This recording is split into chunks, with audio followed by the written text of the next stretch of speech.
Welcome to Weird Web Radio, an explorer's guide to hidden worlds of the paranormal and occult, reality-expanding experiences, and the downright weird and bizarre.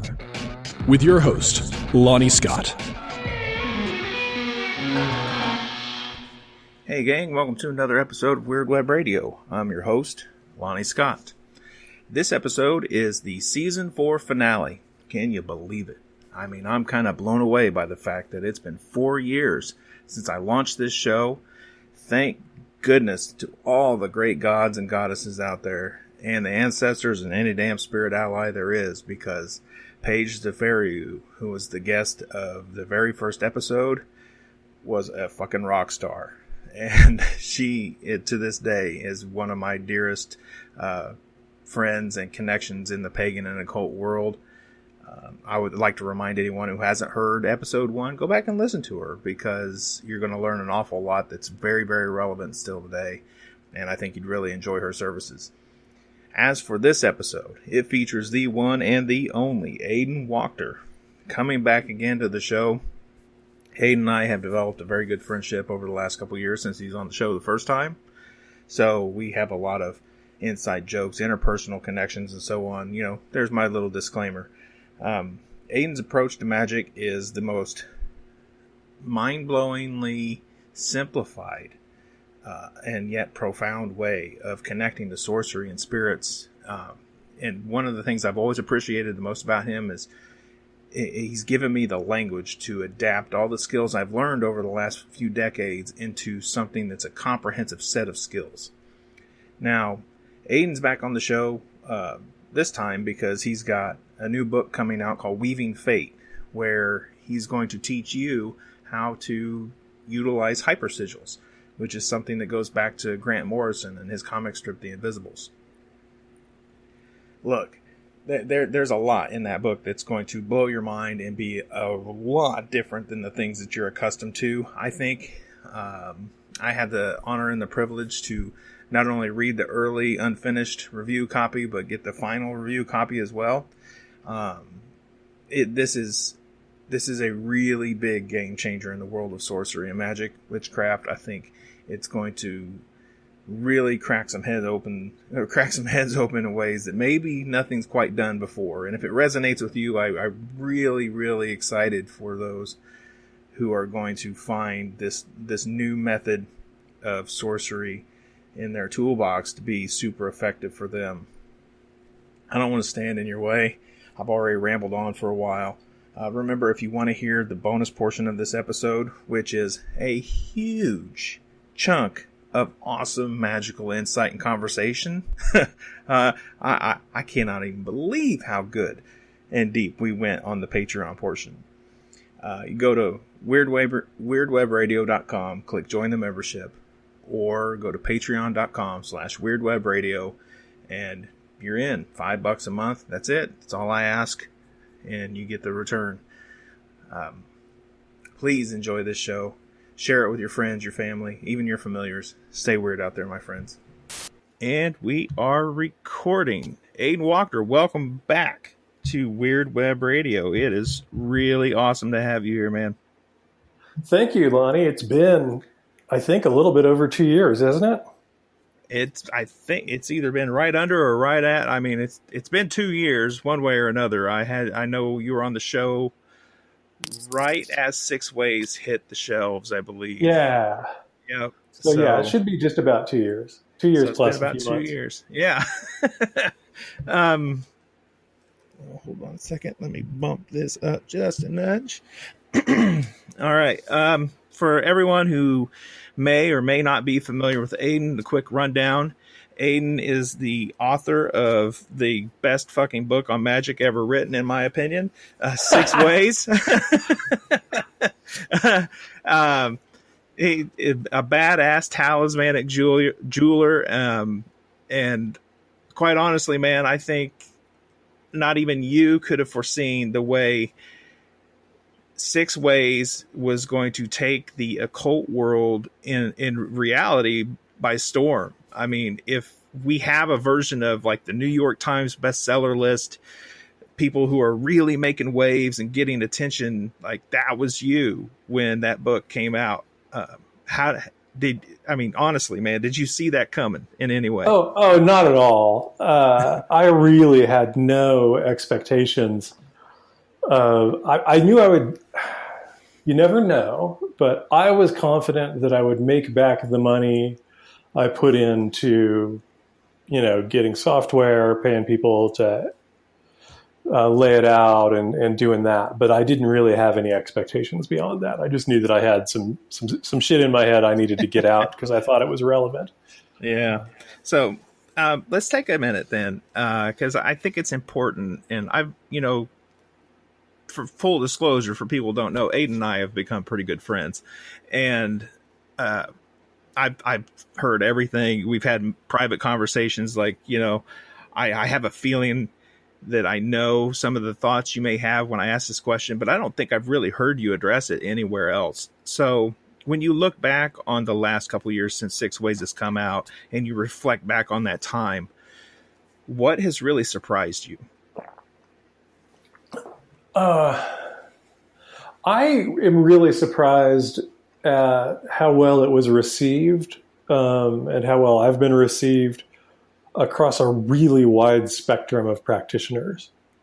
Because sometimes it seems like the kind of occult and magical world is, polarized like American politics sometimes, but with more factions.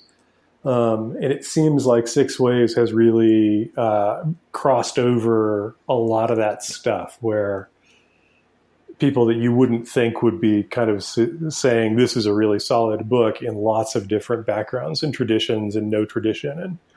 And that's probably the biggest thing. That's a good point. I mean, being part of like your Six Ways group on Facebook, and for folks out there, if you have the book and you haven't joined that group, I'm going to urge you to go do so after you listen to this interview, because if you think the content you've gotten in the book is great, I mean, Aidan, something that you've done for the community that's come to you after the book, I think you've gone so far and above the call of duty with something like that, with your live videos and the things that you do to further the discussion of your ideas and approaches to magic. And not only that, like you're deeply involved in every conversation, it seems like, that comes up in there. No topic, it seems, is too irrelevant or small for your attention. And I think that's probably a big reason why people are compelled to continue to consume whatever material you're willing to share. And I think it's awesome. Well, thank you. Yeah, to me, I mean, that just makes sense. There's stuff I don't touch too much just because it's really outside of what I do. And I'm not really interested in throwing out theory very much. But other than that, it's like, to me, that's a big benefit is, can we have conversation about practice, right? Mm-hmm. That is, again, not necessarily locked into any one thing, and is really open. And so that's a big thing. I mean, that's why I'm prepping to do not a podcast like you're doing, but kind of moving the kind of Q&A stuff that comes through that I do frequently, off of the Facebook group video onto a little podcast format that'll just be available, so that it's for folks that don't want to be on Facebook. I totally understand that, and to get that out there and make it more of a searchable kind of Q&A database. For that same reason, I think it's important to me that that's something that I do. That's a good idea. Yep, we're gonna have to get you one of those Grand High Poobah hats from the like Freemasons and shit. They got cool stuff, right? Totally. Yeah, and then I can block myself. Right. So you mentioned that Six Ways, one of the things that has surprised you is how it's like reached the diverse range of practitioners across all the different factions. And man, you aren't kidding when those factions can be real mean to each other sometimes.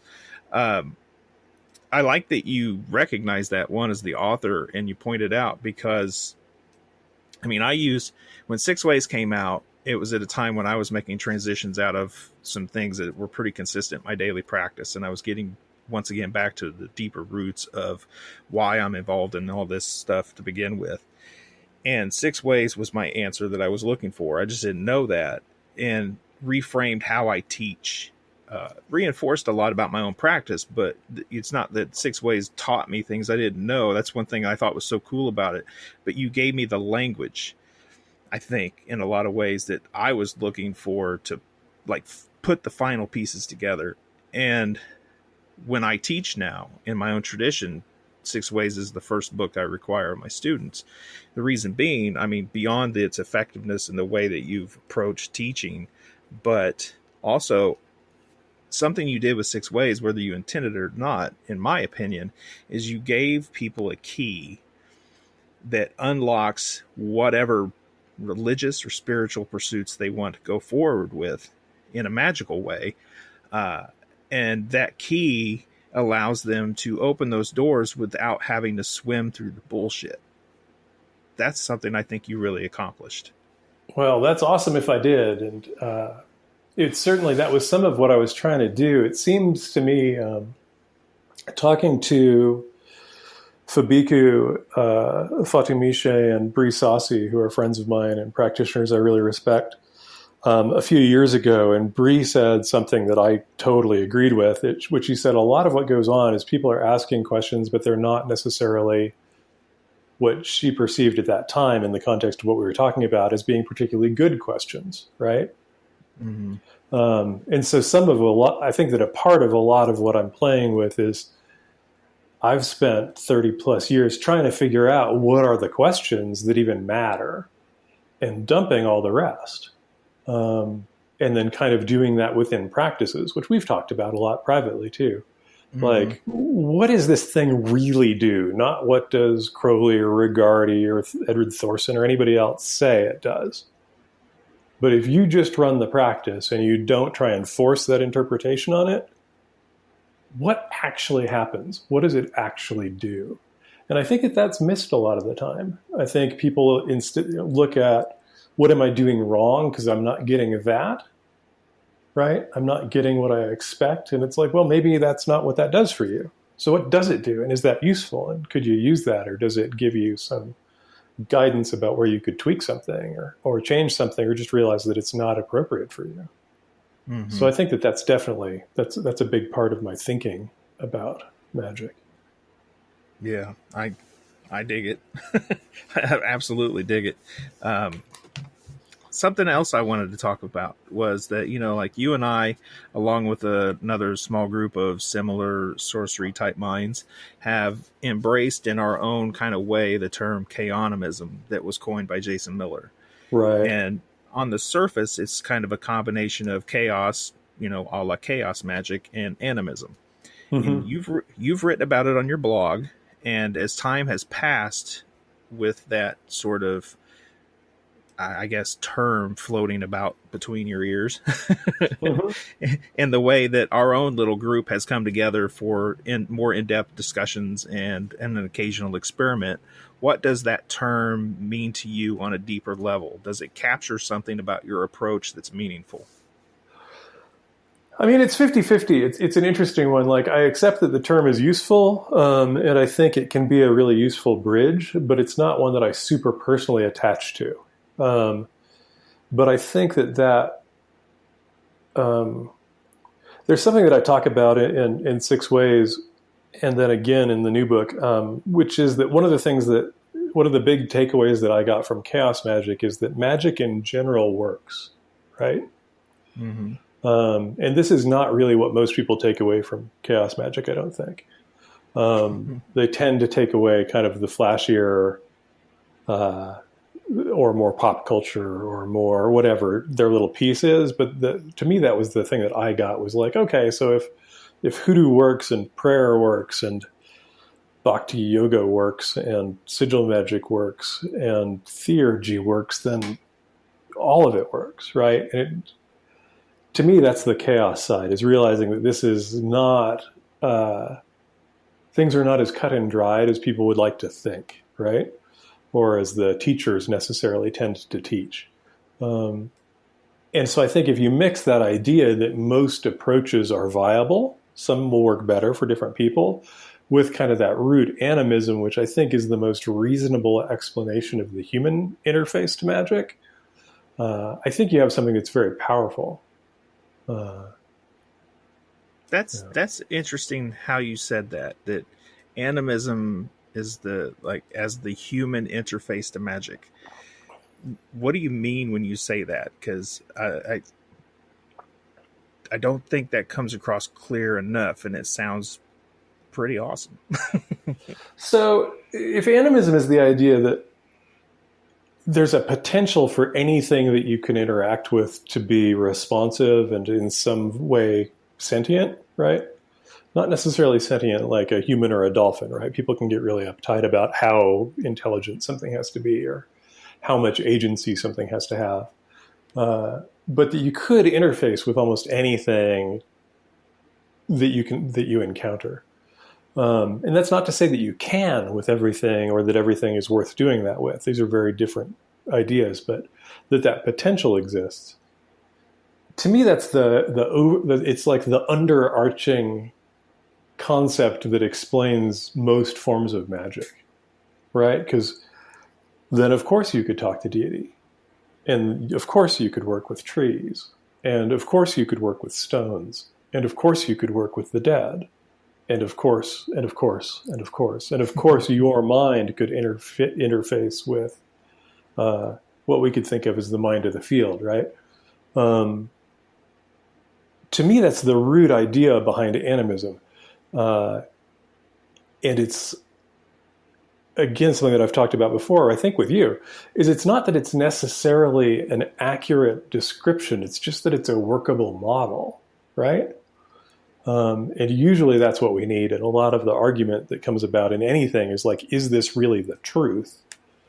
And I'm always the guy saying, I don't care if it's the truth. Is it useful? And to me, animism is the most useful basis for this stuff. Yeah, there seems to be, and probably in part because of monotheism, the Abrahamic religion's grip on the Western mind for so long.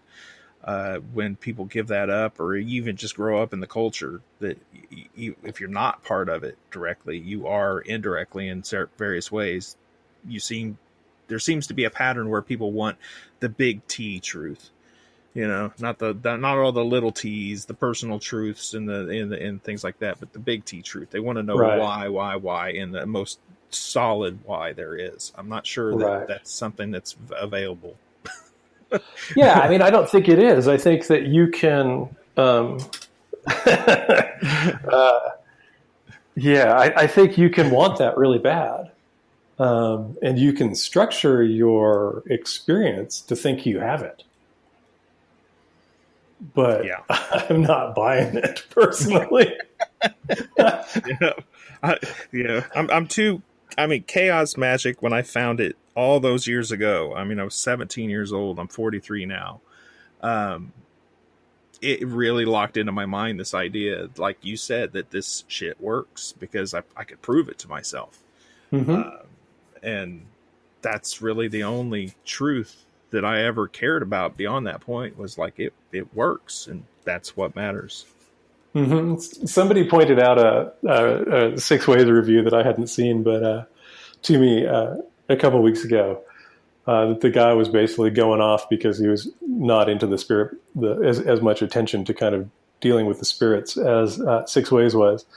And his comment about it was that kind of the existence of spirits hasn't been proven. And this is one of those things that I'm kind of like, do you practice magic? Is there some form of magic that has been proven in the way you're talking about? Because I'm pretty sure that that's a no, right? It's proven on an individual basis, right? And that's the only way it can be proven. And so I think it's an interesting thing. Yeah, that is interesting. Well, let's get into that new book. When did you decide it was time to write the new book, which, by the way, is titled Weaving Fate? When did I... So I when I was writing Six Ways, I found this program called Scrivener, and Scrivener is for writing books. And it's a really great program for writing books because it allows you to organize things in a really interesting fashion. And so when I actually compiled Six Ways, I pulled all the stuff that didn't make it into that compile into another file, right? And then that file became like just a holding ground for ideas, for fragments, some of which became blog posts or became videos in the Six Ways group. And I think it came about when I posted that when I was listening to the Black Label Society one day and was listening to the Blessed Hell Ride, which was the original, that was the working title for the book. And that, of course, linked into my fascination with the Amber books by Roger Zelazny as a kind of magical text. And that's when I began going, okay, now I know what the next one's about. I don't know that I used much of what was in that Scrivener file, but probably some of it came in just as kind of front loading. And then I just started cranking. And then you witnessed the what I refer to as the hideous first draft. It wasn't that bad. Come on, man. It just wasn't finished. Yeah, you and Fabiku saw that one. And it was kind of playing with cleaning that up is where I went, okay, now I actually know the title of the book. I can see the metaphors that can be used running through it to make it coherent, right? And so, yeah, I guess probably in the last year, it all came together. Yeah. Now that I'm writing a whole book of my own, I understand how these things start to come together, start to build walls in front of you and make you go, what's the next direction? Like, I get it completely. Man. Yeah, it's a thing. They're very interesting, books are, at least for me. Yeah. I know for me, as I started writing, I had this plan. And I've gotten a quarter way through it, and well, first of all, all plans when they meet the road. There's plenty of cliches about that. Yeah. But I found now that it seems more like I don't want to say that I'm necessarily channeling the book, but I don't always feel like the information comes from me when I get more metaphorical and things. Like, it's based on my own experience, my own experiments and things like that, but there's something else going on as I write, almost like the book is pulling itself out of me now, and it's weird. I think that that's really true, and I've talked to a lot of people, even people who write fiction, about this, and that's my experience with music and a lot of musicians that I know. There are some people who it's a very consciously controlled them doing the thing, but for me there's definitely that channeling element, where it's not necessarily that I'm being given the words or anything, but at least for Six Ways in this one, once I got kind of an idea of where it was going to go, the allies were way up my ass going, no, you're not writing that part. Do this instead. It's like, okay. And they would just be very clear about that. And this is more just like, it's like, we're just going to dead end everything that isn't in this one. And maybe it'll be in something else, but don't fucking worry about it. And I really do feel like they're guided little projects that it's like, okay, this is a transmission, and some of that is me and some of that is not me. Or it's the interface of me and all the things around me, whatever they are. I'm not saying that they're not me, but I don't think that they are. Yeah.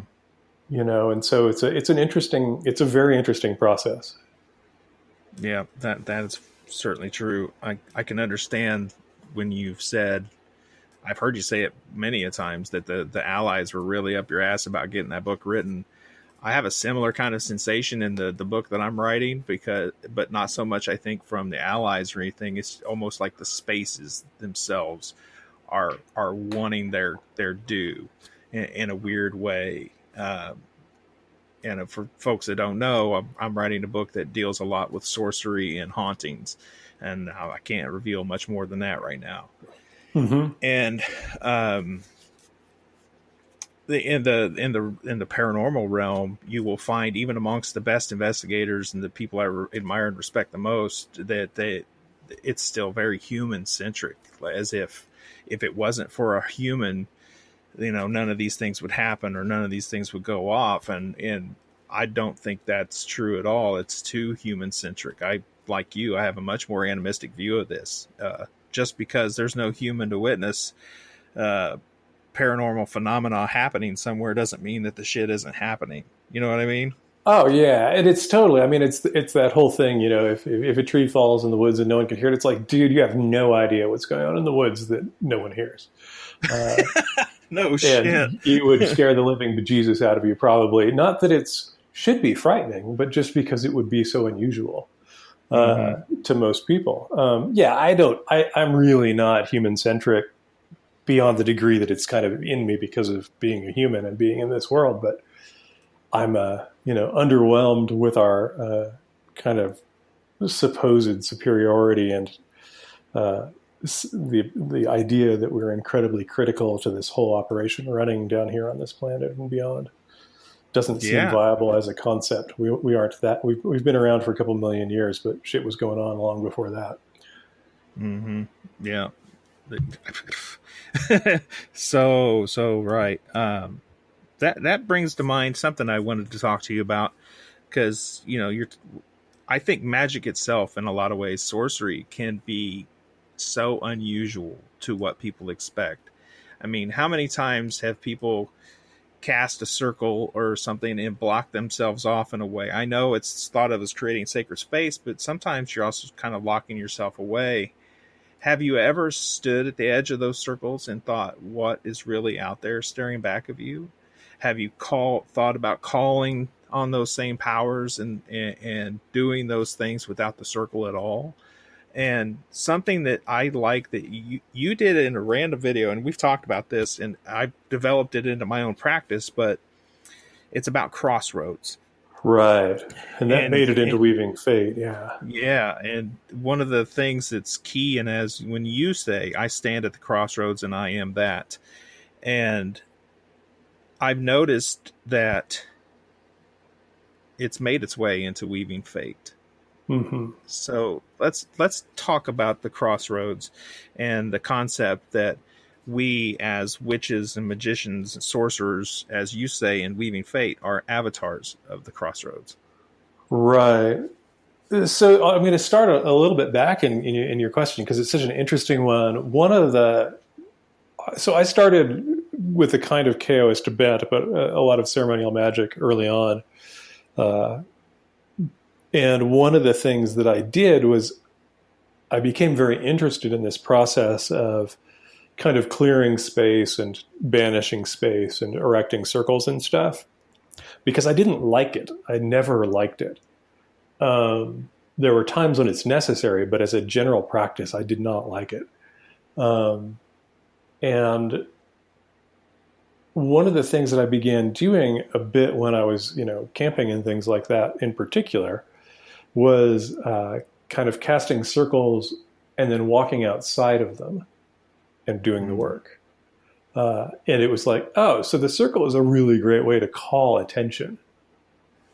But it also kind of shuts off some of the communication, at least for me. That was, I never am going to say this thing does that for everybody, because I think that's bullshit.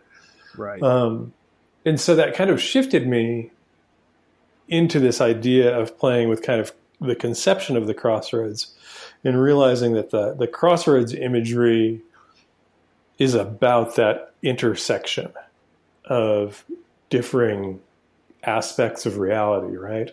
So the crossroads is the point of interface between whatever is standing at it and whatever else exists anywhere. And so the crossroads to me is this, there's a lot of talk about liminal spaces and all of that. And the crossroads is that idea anywhere. And this is one of those things that's kind of a fascinating one. So like, windowsills, windows, doors, beaches, are the physical manifestations of these things. And so to me, and I talk about it in 6 ways too, that if you're doing this kind of work of communicating with powers and spirits or whatever however you view it, even if you're viewing it as kind of deep mind and then world mind,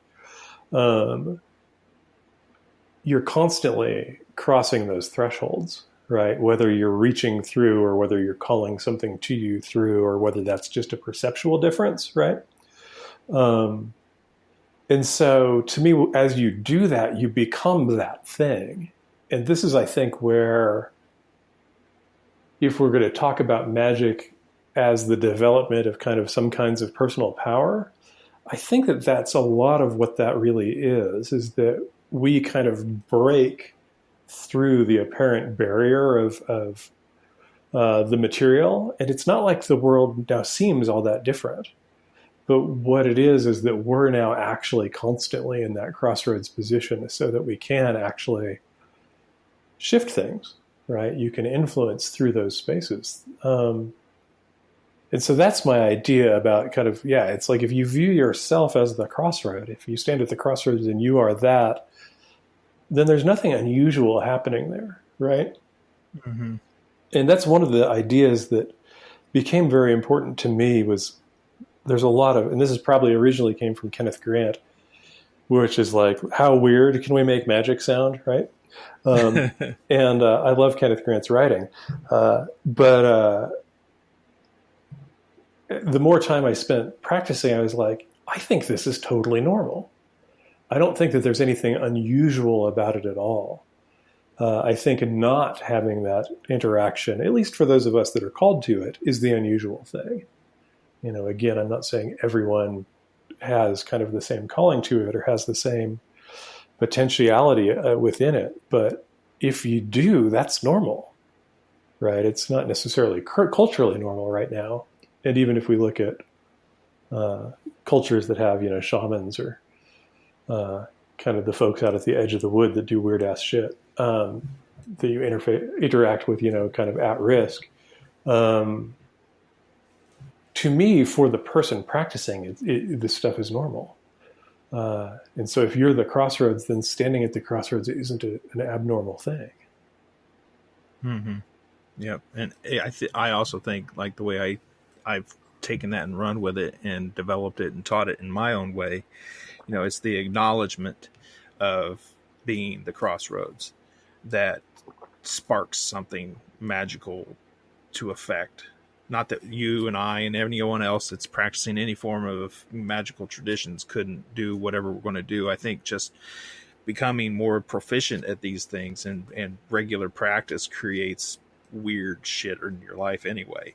Yes, definitely. Yeah. So that acknowledgement of the crossroads, I think, brings to bear a centering of power and energy that doesn't necessarily mean that you, the magician, are now great and mighty standing in this spot. It's the equivalent to me of going to the legendary folklore laden crossroads. Now I've brought that power to bear as me in the center, so I can work from wherever I am with that power. I was talking to a couple of blues musicians that I met in New Orleans, and this was in the early 90s, so maybe I was like 5 years into serious practice, or 6 years or something like that. And they were super cool and super open-minded, and I asked them about the Robert Johnson thing, right? Yeah. And so the story, if I'm remembering it right, is that Robert Johnson went to the crossroads and waited for the devil and had him tune his guitar, and then he could play amazingly, right? Yeah. And one of the guys said something that I thought was really brilliant. And I said, what's your take on that? And one of them was very devout approach. He's like, I don't know if that's true, but you should certainly never do that. Like, I don't know if he thought I was thinking this would be a good idea or not. It was trying to eyeballing the guitar in your hand and be like, like, maybe not, dude. But the other guy said something that I thought was really brilliant. And he said, what if he just wanted it bad enough that he would do that? What does that say about his connection to the thing he's trying to do? And I thought, now that's a magical act, right? And a lot of magic is that act, right? I think that's, it kind of sinks in a little bit to what Jason Miller wrote about in today's or yesterday's little Monday missive thing, about magicians being afraid of practicing magic, right? Yeah. Because there is this thing. It's like if you're going to walk to the crossroads, whether that's in your room or inside of you, and say, I want this to go down more or less like this because I want it to. And because I believe it's perfectly all right for me to state that that's what I want to go down. That is an incredibly powerful moment. And if you string enough of those things together, I think that does, as you said, kind of open up this channel, right? You become the crossroads in a sense. You become part of the interface. And I think I don't know if we talked about this before, but have you ever had that experience where someone or something shows up to you because you're a magician in a really left field way and says, I need this, or would you do this for me? This doesn't get discussed a lot, but it's very common for a lot of the folks that I know who I know practice for real, right? And this is not being judgmental, but I know what I've brought to the table over the years is very different from what a lot of other people did. And this is not a plus or minus or I'm better or you're worse or anything like that.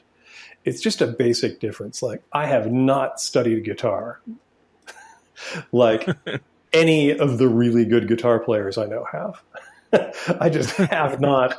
There's no question. It's not even a consideration, and it would be no judgment for any of them to say, dude, you have, an interesting kind of vibe, but you don't know shit. That's correct, right? That's just true. Yeah. And again, it's not a judgment. It's just not where I've chosen to throw my time. And it's not where I've chosen to throw a fuck ton of energy and work. And that's totally good. I mean, not everybody's after the same things. I was after something in particular when I got into magic, and it led me down a very specific path. And I think for the folks that I know who have also done that for whatever reason, have hit this place where, yeah, odd stuff happens because somebody is seeing you, something I'm speaking.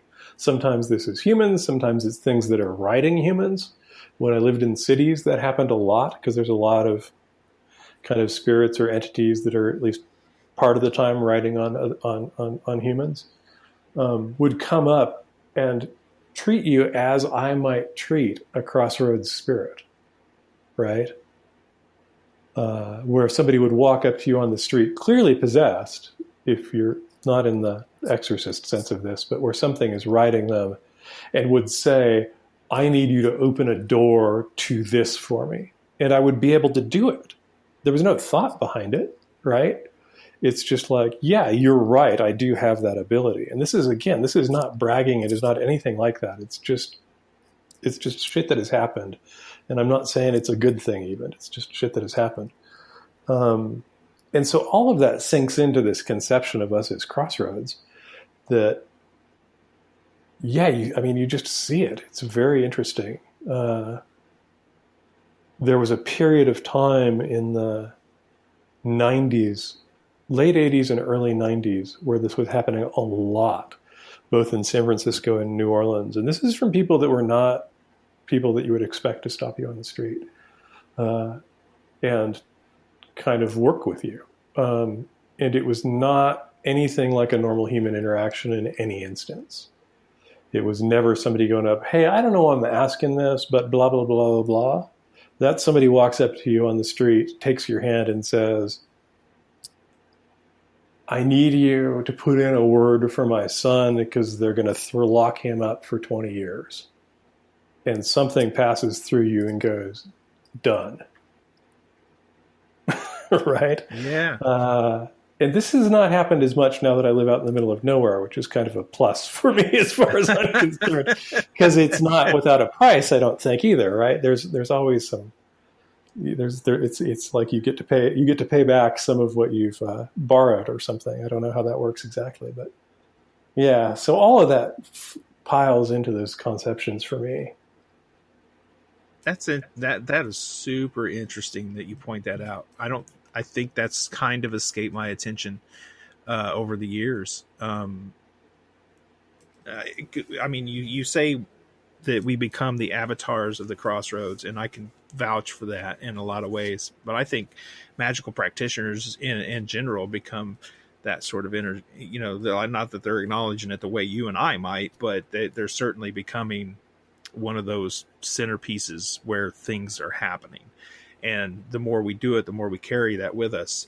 I usually tell people, like the sort of magic that you're always getting involved with are the kind of vibrations that you're putting out through the field.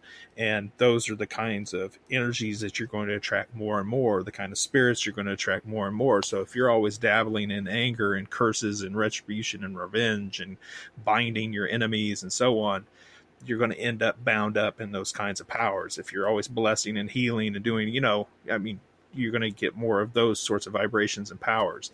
And here I am, and you're talking about it. We're intentionally setting out to become more crossroads type, work and energy and people and practitioners. And we end up, that's fascinating. I'm just sitting here thinking of all the times someone has randomly come up to me, the person in front of me in line at Starbucks or something, that says, I don't know why I'm telling you this, but my friend has this really bad haunting in her house and they need help. Totally. Shit like that. Shit like that happens all the time. But I don't think until just now, I've never married the two events together. Mm-hmm. That it's the work that I'm doing that is somehow in some way putting a signal out to other people that they probably don't even know that they recognize. Yeah, I became really aware of it at this period. So I'm guessing it was maybe 90 through 95 is probably when this was the most active for me. But this time I'm talking about probably would have been 91, maybe 92. And I was dating a woman whose background was, and I do not speak Spanish and I will mangle it, but curandissimo. I do not know how you pronounce it. But she trained with a number of traditional practitioners of that, women in New Mexico. She'd come from New Mexico. And so she was doing, hoodoo at the hoodoo store. She was doing work for people all day, every day, and readings for people that were serious readings. This is again, how do we keep my son out of jail? How do we keep him from being killed in gang wars? These were people who are doing stuff because it was necessary, not because it was of interest, right? With her all the time. And so she was a really great resource for me early on because I didn't really know anybody else who was really wedded to that level of kind of magic as a real thing, not as a spiritual practice, which is a weird distinction to make, but in the sense of this conversation, we'll keep it there. And we were on the bus, and she was sitting on the other side of the aisle from me, on the other side of the center aisle, and I had 2 seats. She had 2 seats. It was a pretty empty bus. And the guy behind me was wearing his, whatever his unit was in Vietnam and that stuff. And he began doing one of these things with me that I'd experienced. And he basically unloaded this really intense experience to the back of my head, but he was clearly speaking to me. And I was acknowledging him, and I was not in charge of acknowledging him. Like whatever he was talking through to me was nodding and kind of murmuring. And this went on for a probably 25-minute bus ride. And then he finished up and got off the bus. And it was pretty clear that whoever he saw as he got off the bus, because I made eye contact with was not who he was talking to, right? It's just one of those things, And he got off the bus, and my friend, she said, I have to ask you, does that happen a lot? And I said, actually, it happens all the time. It has for about a year and a half. And maybe she's like, that's the strangest thing I've ever seen. And so she had this background through the Curandissimo stuff, and then also some background within Lukumi. And we were walking up the street again, and this woman came up and grabbed my hand and basically petitioned me to intervene on behalf of her child, who was in trouble with either the gang or the law one, I don't remember, and said a bunch of stuff. Some of it was in English and some of it was not. And again, like, whoever she's talking to is like holding her hand and like love bombing her back through me, and I'm nodding and I'm murmuring stuff back to her, and she finished up and walked off, and I'm like, I got to go eat. Like, when this would happen, usually I would just be starving afterwards, and it was only took a few minutes. And my friend was like, this is the craziest shit I've ever seen happen, because I know who she was talking to. Oh, wow. Because of my background in Lukumi. She goes, but this is, for whatever reason, you were an available channel to that thing, and it's nothing I've even heard of, right? And I don't really know why that was so prevalent in that period of time, except that I think I was really working that process of like, if I'm not trying to learn systems of correspondences, and I'm not trying to learn a tradition, and I'm not trying to develop relationships with tons of gods and tons of named spirits and all of that, if I'm really, my focus is I'm trying to develop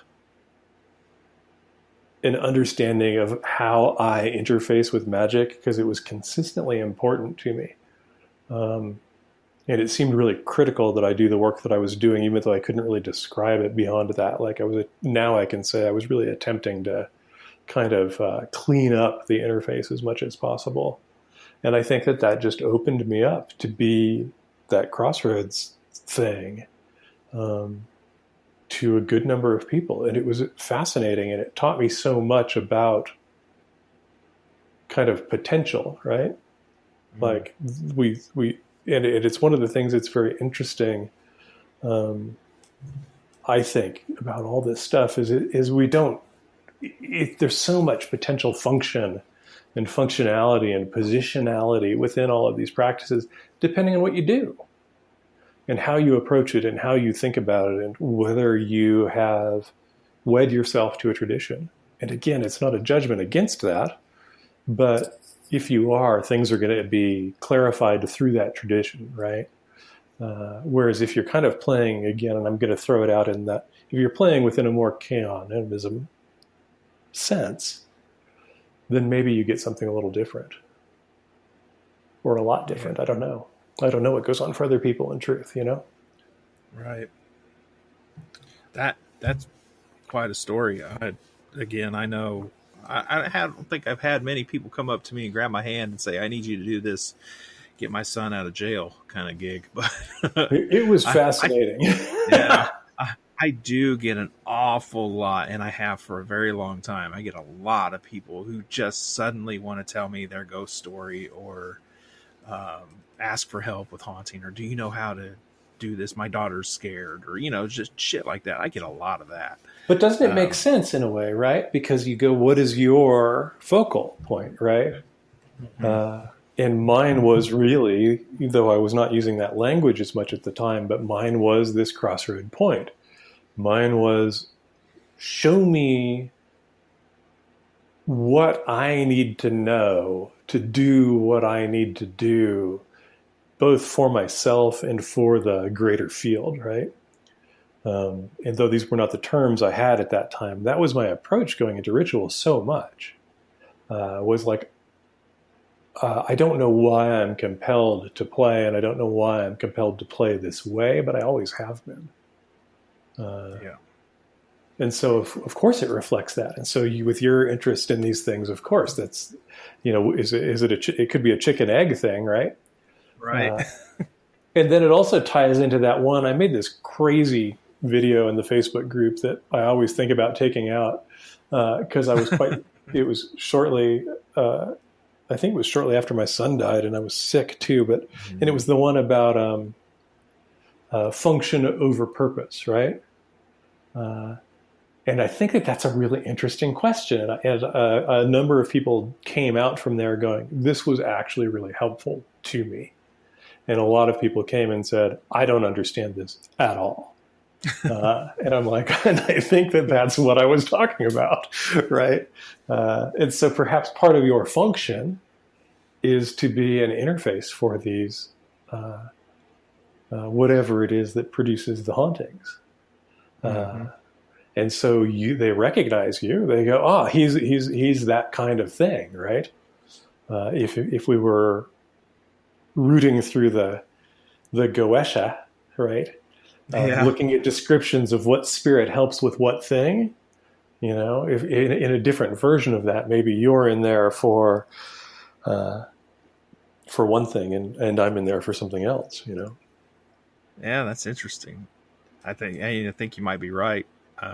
Maybe it's partly because, like I said earlier, my approach to those kinds of things has always been about the place. I have an understanding of the places and its interaction with the field and liminal spaces. It's not like I've always said, like hauntings, ghosts, kind of off track a little bit here, I guess, but they're a symptom. They're not the problem. Right. I can go help you manage that relationship or help the spirit or whatever needs to be done, but that is not going to transform the liminality of the place and the way it mingles and interacts with the field. So that's not that we may get rid of, Ghost Bob Bill or whatever his name is, or help them move on to what they need to do, or us maybe even find you a badass spirit ally in the process. Who knows what that relationship could actually be if you approach it with a different mindset. Then, hauntings are a problem. They're not. They're a symptom, and they're a symptom of liminality. And right. That signal in the field is going to attract whatever that, just like we were talking about the vibrations that we give off through the style of magic that we're working. Places do the same thing. And that's the kind of energy and spirits that they'll attract to them over and over and over again. The Absolutely. Same way. Yeah. And it's also really interesting because there's just so many ways you could go off of just this piece, and I won't go there forever, but it's that thing that you said. It's like, okay, so if you're in a situation where cursing is a constant, is that you? Is it where you live? Is it who you know? Is it who your what's attached to you through kind of ancestral lines, right? Is it simply that you've got, thin skin and an anger issue, and this is a way that you feel safe to respond within there, right? And not saying that any of those things are true for someone in that situation, but these are things that I think it would make sense to look at, right? Right. I knew a guy, another New Orleans story. I knew a guy that grew up there, and he had just moved back, and he had grown up in a very, very poor, very, very rough part of town. And when he was 16 or something, he got beaten very badly, and went home, grabbed all the money that he could scavenge out of his house. I don't think he cared whether it was his or not. And hopped a Greyhound and moved across the country. And I asked him, well, so was this because of the beating? He said, no, this was because of all of the beatings. He said, I realized that in that moment, as he said, is he was like, I don't know whether he was throwing up or shitting blood, one of the two, I don't remember from this. Like, he got fucked up. Jeez. He realized, I will die if I stay here. And everything, all of the changes I try to make this stop don't stop. It doesn't stop. So maybe it's here, or maybe it's me, or maybe it's me here. But how much more do I need to be told this isn't the place for me? Yeah. Because, and he moved to some place like Philadelphia or something in the 60s. This would have been, he was a good bit older than me. And he said it was crazy. He said, so I'm like covered in bruises and cut up and fucked up when I get off the bus in Philadelphia, and everything goes great. Because I've never been in a fight again. No one has ever hit me again. He goes, and to this day, I don't know what that is, but I got the message and I acted on it. And this is a really fascinating thing, right? Because you go, what is that? Was that just that he, for whatever reason, was not supposed to be there at that time? Because when he came back, it wasn't like that. Maybe he had changed and it had changed enough that the nature of that relationship had changed. I find it all fascinating.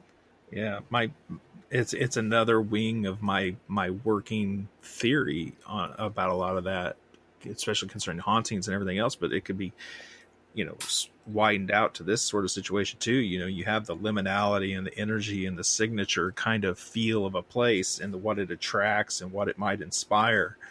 At the same time, I'm not human centric either, but when we interface with something, our consciousness in some way that I doubt any of us will ever understand, acts as an amplifier to Absolutely. either deaden the signal, heighten the signal, make it go batshit crazy signal, and anything in between.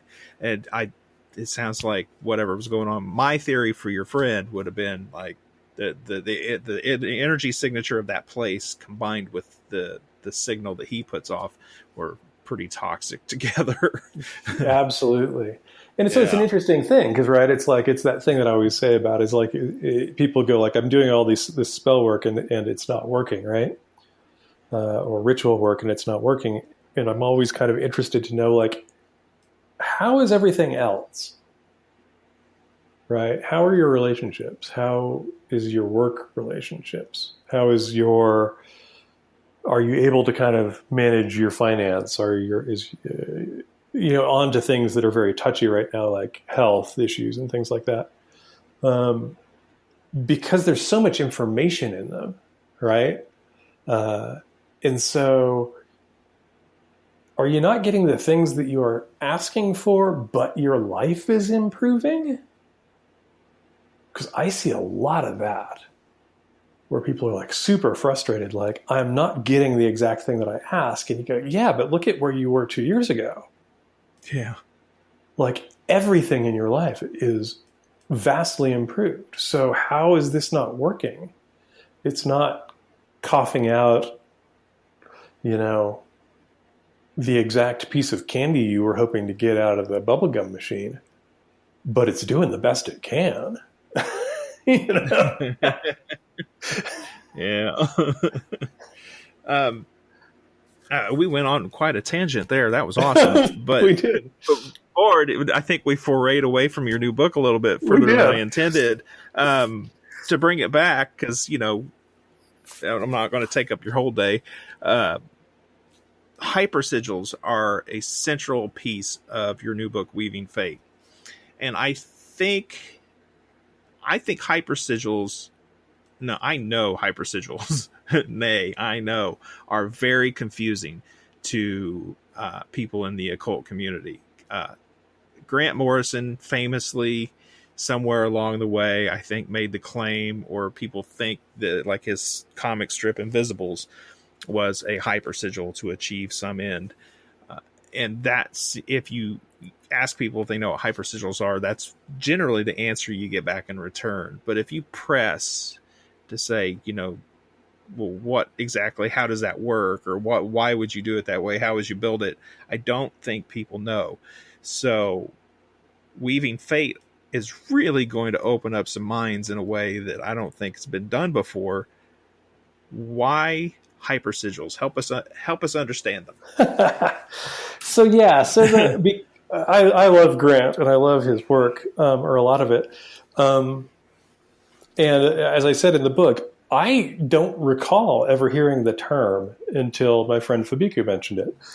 And he was going to teach on it, and I asked him about it, and he said, "Oh, it's this." And I was like, "Oh, fuck, I do that.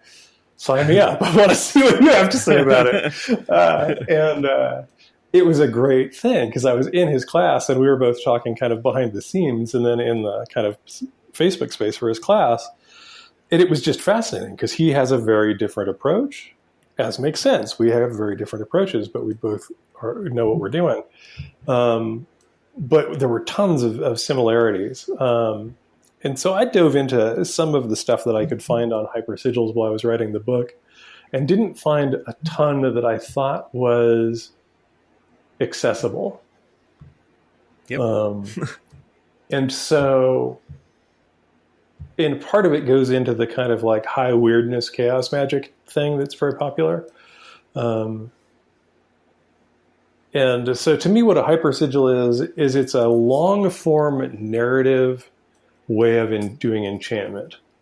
And so it's a story, right? It's a narrative. It's a long form, meaning it's not a single spell, and ideally it should be really long form. So to me, like a beginning of a hypersigil, the beginning phase is like the first 6 months. And it should continue getting interesting from there. But so the idea of it is in some form, whether it be by painting, making music, writing kind of fictional stories, or as Grant did, kind of comic books that have aspects of you in them, or journaling, which is what I teach in Weaving Fate, because it's what I use and I've had the best results with, and have been able to teach, unlike the others.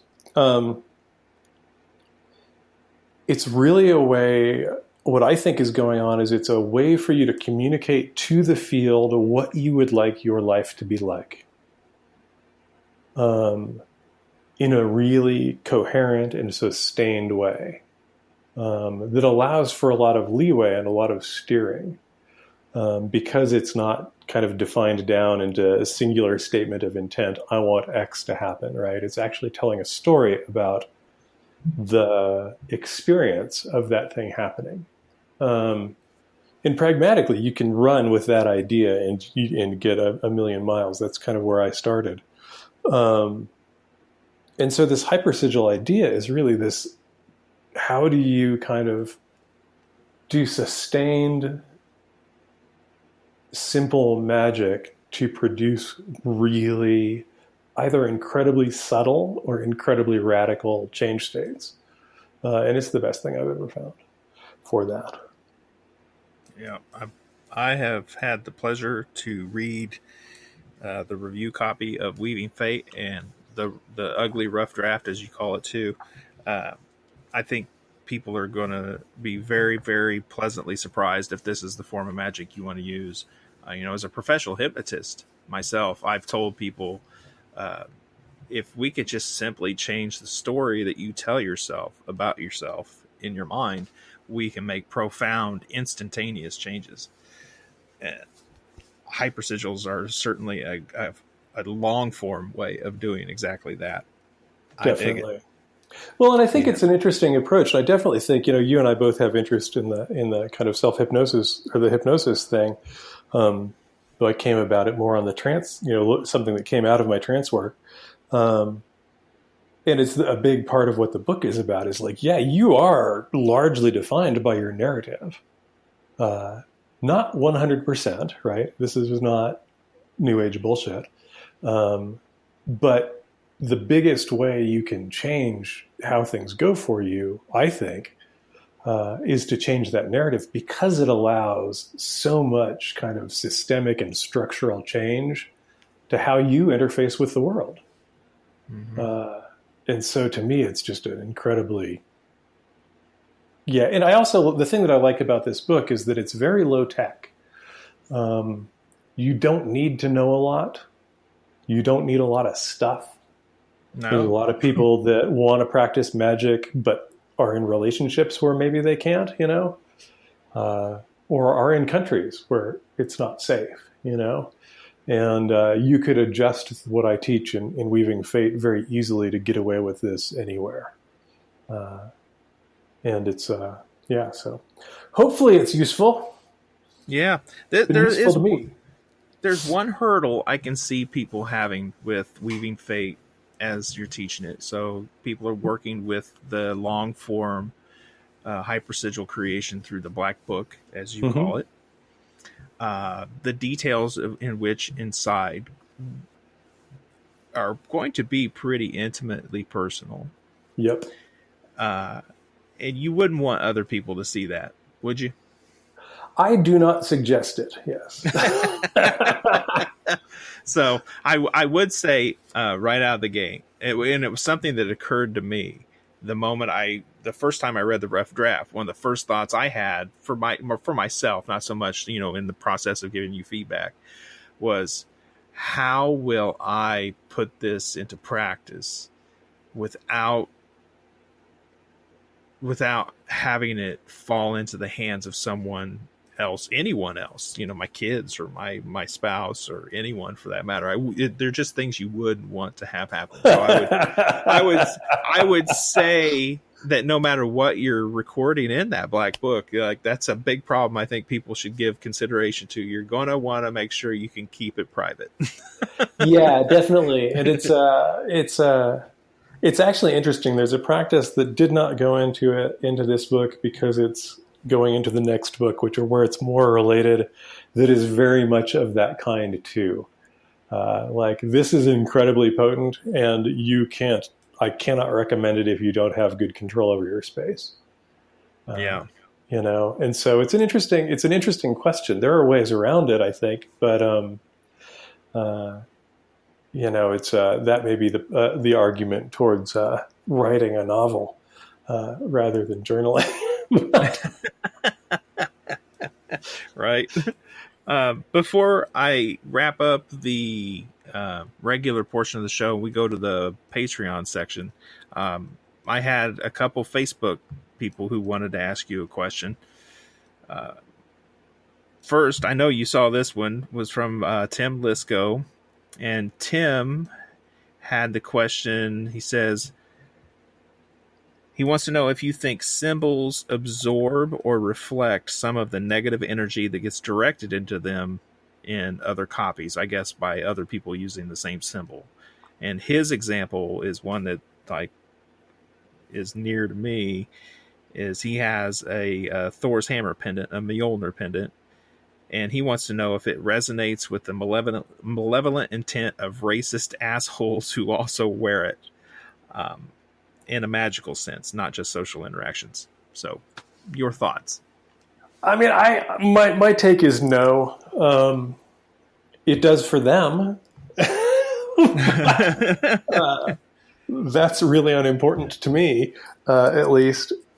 It's a weird one, I would periodically, when I was making jewelry, get comments from those folks thanking me for my work, for the good of the cause or whatever. And I just had to roll my eyes have you looked at any of my shit, bro? I am so not your dude. But I don't even think that it's possible. I think that there's a signature behind these things, or a potency behind them that exists within them. And so can somebody that's kind of fucked in the head use it? Sure. But does it take on that fucked in the headness from them? I don't think so. Yeah. I think that comes back to what we were talking about earlier, being less human centric. It's not a symbol of power because I said so. It's a symbol of power because it's a symbol of power. Or especially in this context, right? You go really? Mjolnir is somehow an image of snowy white goodness? What the fuck? have you actually looked into any of the, information we have about this stuff?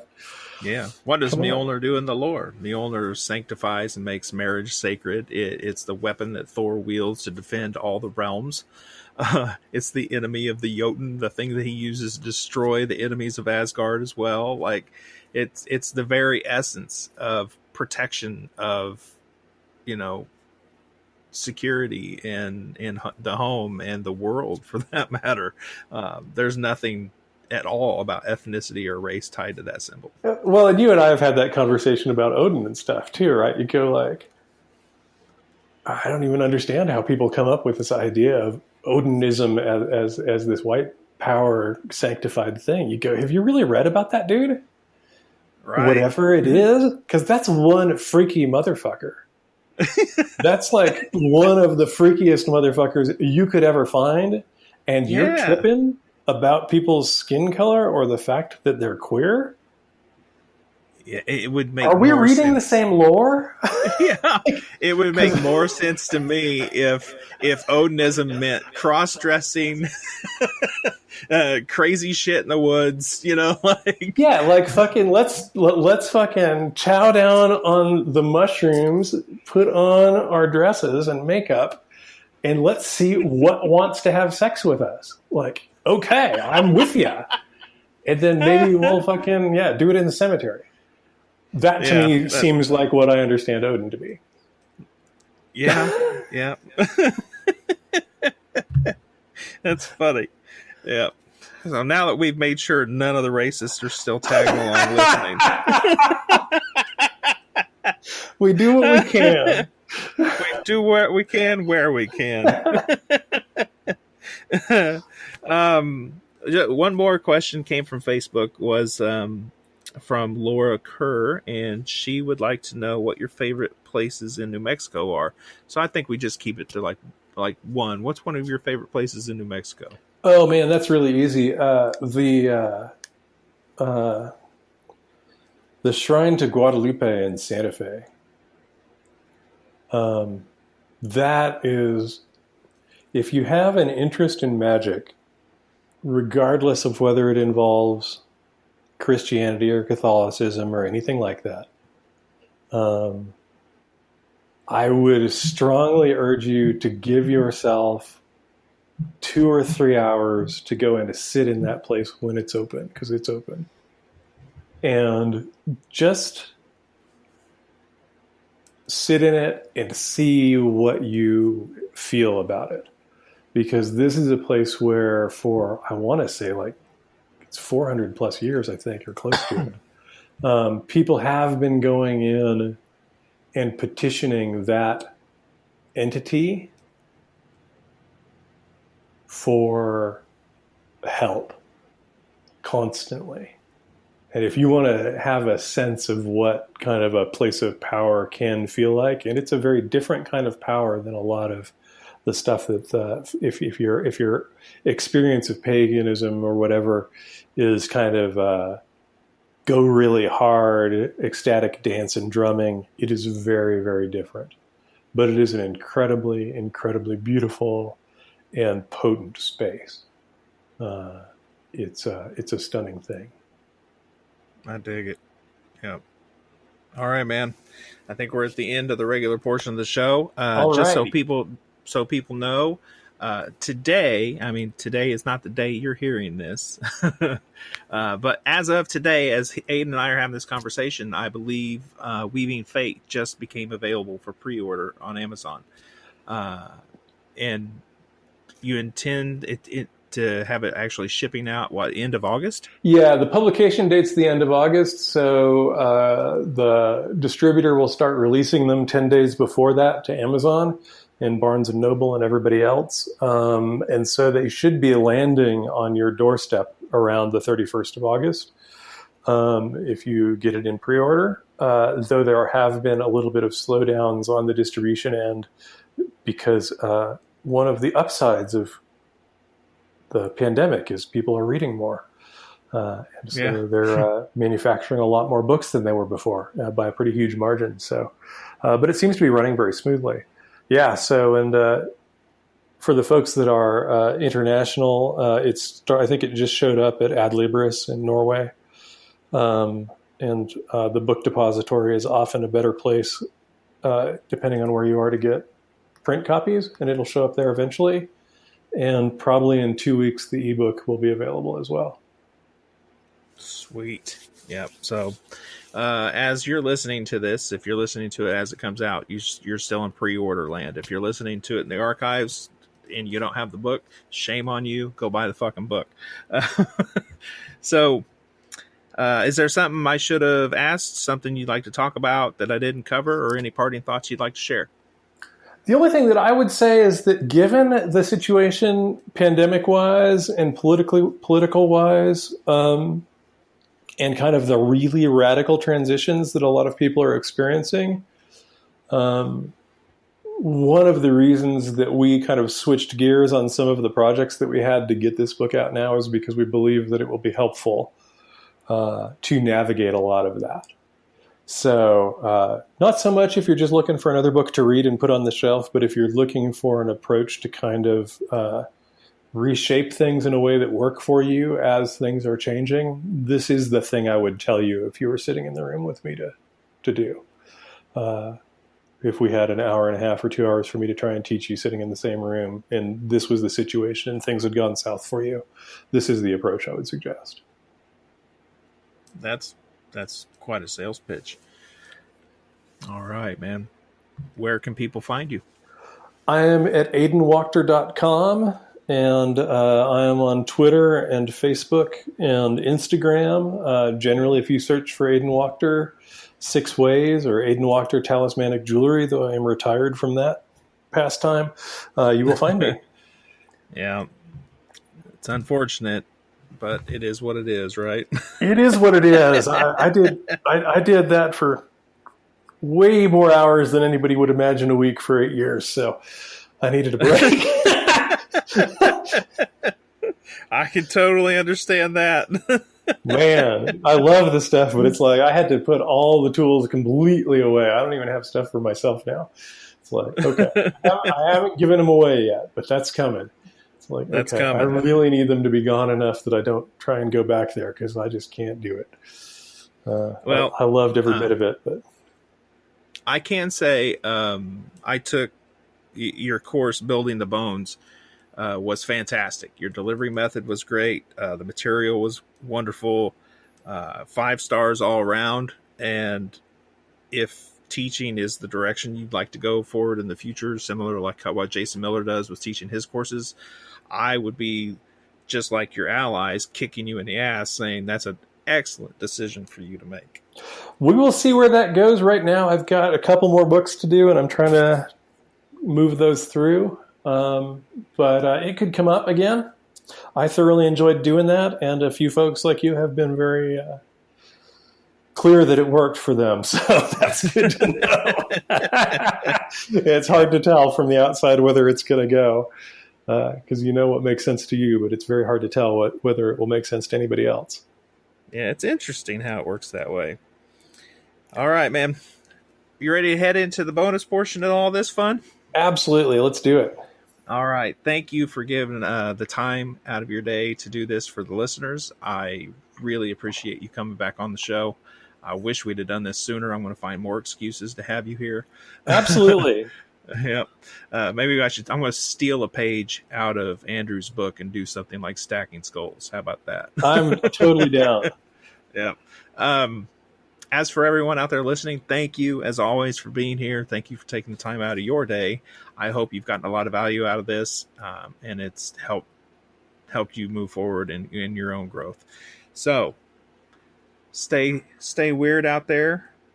Come join us in the Patreon group. Go to weirdwebradio.com/weirdwebradio or patreon.com/weirdwebradio, or go to weirdwebradio.com, click join the membership. At this point, you know the drill. And if you don't know the drill, now you do. Stay weird, my friends. Okay, Aidan, we're into the bonus portion. Beautiful. Beautiful. All right. The last time you were on the show was April 27th, 2018. At least that's the last time I published the show. Yep. The first question traditionally around here, and it's been 2 years, and I'm curious if you're going to say the same thing. And I surely don't remember, so who knows? Oh, we're going to hear it after you answer it. I did this to Jason, too. What famous person's resting place would you most like to visit? Do you want to hear how they just answered that question? What famous person's resting place would you most like to visit? That and many others, including what they think about the afterlife, what they may or may not do in cemeteries, what are their traditions, magical practices that have to do with the dead, folklore that surrounds their homes, and so much more, available for only $5. $5 a month. Even if I make more than one episode in a month, it's still just $5 a month at patreon.com/weirdwebradio, or go to weirdwebradio.com and click join the membership. You can find me on Instagram at weirdwebradio. You can find me on Facebook as Weird Web Radio, or come join the new, fun and exciting Weird Web Radio Facebook group. Thank you again for being here. Stay weird out there, my friends.